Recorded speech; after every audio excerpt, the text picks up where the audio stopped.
বাংলাদেশ আওয়ামী লীগের তরুণ নেতা, জাতির জনক বঙ্গবন্ধু শেখ মুজিবের দৌত্র,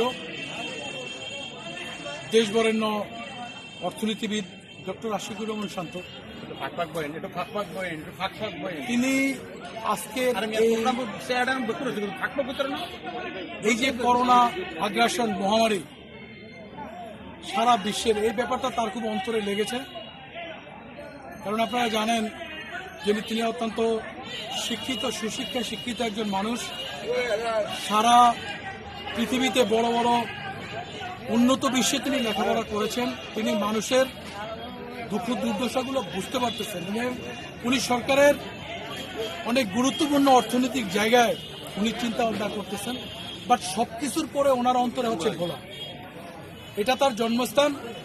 উনি নাজিউর রহমান মঞ্জুর ছেলে। নাজিউর রহমান মঞ্জু মানে ভোলা, ভোলা মানে নাজিউর রহমান মঞ্জু।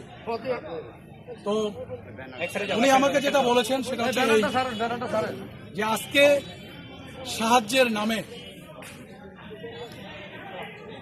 আমাদের অনেক এমপিরা, অনেক দলীয় নেতারা অনেক বদনাম গভর্নমেন্টের করে ফেলেছেন। সিস্টেম ব্রেকের জন্য, মিসম্যানেজমেন্টের জন্য করেছেন। বাংলাদেশের প্রধানমন্ত্রী বঙ্গবন্ধু কন্যা দেশরত্ন শেখ হাসিনা, যিনি নিজে সকাল টু রাত পর্যন্ত প্রতিটা জিনিস মনিটরিং করেন, তারপরেও আশিকুর রহমান শান্ত ভাইয়ের কথা হলো যে আমরা যারা দলের নেতাকর্মী, আমরা যারা শেখ হাসিনার হ্যান্ডস, আওয়ামী লীগের কর্মী, আই হ্যাভ নো রাইট, আমার এমন কোনো কিছু নাই আওয়ামী লীগের বদনাম করা, শেখ হাসিনার বদনাম করা, কিন্তু আমরা করে যাচ্ছি। তিনি এই প্রবলেমটাকে একটা বৈশ্বিক প্রবলেম হিসেবে উনি দেখছেন। উনি মানুষের সমস্যা হিসেবে দেখছেন। উনি এটাকে বিএনপি আওয়ামী লীগ হিসাবে দেখতে চাচ্ছেন না।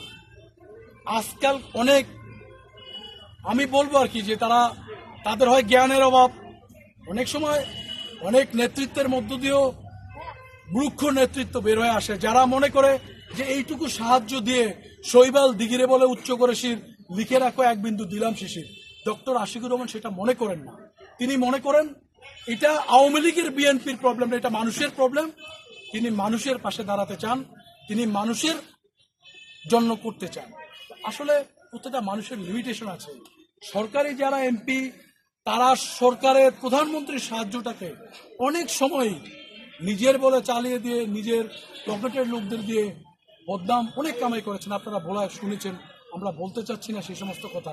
এই জিনিসগুলা প্রধানমন্ত্রীর যেমন মনে কষ্ট লেগেছে, উনি এই জন্য বলতে চান যে শাহিন ভাই দেখেন, আল্লাহ আমাকে একটু সুযোগ দিয়েছে, আমরা করি, কিন্তু আমাকে প্রচার করতে হবে, আমি নাজিউর রহমান মঞ্জুর ছেলে, আমাকে বাবা করতে হবে, এটার মধ্যে আমি নাই। উনি এটা করেছেন, উনি পর্যায়ক্রমে করবেন, এবং আমরা যারা কর্মী, আমাদের মাধ্যমে উনি করিয়েছেন। উনি বারবারই বলতে চাচ্ছেন যে এমন সিস্টেম বাবা আপনারা করেন, আমি যতটুকু পারি ততটুকু যেন জেনুইন একজন মানুষ পায়। আজকে একজন যার প্রয়োজন নাই, যার 5 কেজি চালের প্রয়োজন, সে পাচ্ছে না, অথচ যার মোটেও প্রয়োজন নাই তার চালের গুদামে সরকারের চাল। শান্ত ভাই ফোন দিয়েছেন। ভাই আসসালামু আলাইকুম, আমি সাংবাদিকদের সাথে কথা বলতেছিলাম, আপনার যদি কোনো স্পেশাল কোনো মেসেজ থাকে তাহলে আপনি যদি একটু বলেন। আমি বলতেছিলাম, তারপরেও আপনার কথাগুলো আমি আবার জানাবো আপনাকে আমি কি বলছি। স্পেশাল কোনো কথা নেই। উনি একটা জিনিস বলেছেন, সেটা হচ্ছে যে যে আমরা শেখ পরিবারের আত্মীয়, বঙ্গবন্ধু কন্যা আমাকে অত্যন্ত স্নেহ করেন। আমার মতো এইটুকু বয়সের একটা ছেলে, আমি নাজিউর রহমান মঞ্জুর ছেলে, আমি যদি রাজনীতি না করি আমি বসে বসে খেতে পারি, কিন্তু আমার বাবা আমাকে বলে দিয়েছেন, আমার বাবার শিক্ষা আমরা পেয়েছি, আমরা বঙ্গবন্ধু পরিবার, আমরা মানুষের পরিবার, আমরা মানুষের মাঝে থাকতে চাই, মানুষকে হেল্প করবো, মানুষ আমাকে ভোট দেবে, এই চিন্তা আমি কখনোই করি না। এটা যেন কেউ মনে না করেন, আমার সহযোগিতা মানে আমি ভোটের জন্য করছি। কবে ভোট আমি নাও তো বাঁচতে পারি, সে পর্যন্ত আমি মানুষের জন্য কাজ করি। উনি মানুষের সাহায্য করেছেন, আমরা তার এই সালামটা আপনাদের কাছে পৌঁছে দিলাম। উনি পর্যায়ক্রমে এটা করবেন এবং কোনোভাবে বদনাম যেন না হয়। তিনি বারবার আমাদেরকে বলেছেন, আপনারা আমার নেতাকর্মী, আপনারা আমার রিপ্রেজেন্টেটিভ, আপনাদের আচার আচরণের জন্য মানুষ কষ্ট না পায়, মানুষের সাথে মিসবিহেভ না করেন, আপনাদেরকে যেন কেউ বলতে না পারে আপনি চোর মানে আমি চোর, এটা যেন কেউ বলতে না পারে।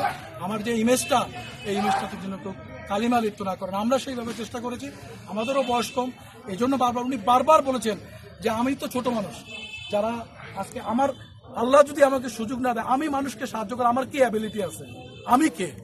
উনি আমাকে সুযোগ দিয়েছেন, আমি করেছি। আপনারা যদি আমার পক্ষে মুরব্বীদের কাছে মাপ চান, ক্ষমা চান, তাহলে আমি ছোট হব না, আমি বড় হব। এই দেয়ার মধ্যে যদি কোনো ভুলভ্রান্তি হয়ে থাকে, হয়তো একজন মার কষ্ট হয়েছে বা একজন মুরব্বী, আপনারা চেষ্টা করবেন আমার হয়ে ক্ষমা চাইতে। উনি 10 বার ফোন করে আমাকে এই কথাটা বলেছেন। উনি বারবার যে আমি যদি নিজে থাকি, আমি নিজে প্রয়োজন বোধে মানুষের পাশ হয়ে সালাম করবো, আমার বয়স কত, আমিও তো বিশাল কিছু তো না। সুতরাং তার জন্য দোয়া করবেন, তার এটাই কথা।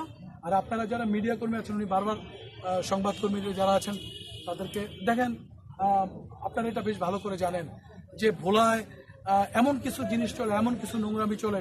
আজকে আমি সত্যিকার অর্থে প্রকাশ্যে খুন হলে আমার কথাটা আপনি লিখতে পারবেন কিনা সন্দেহ আছে। আপনি সত্যি কথাটা লিখতে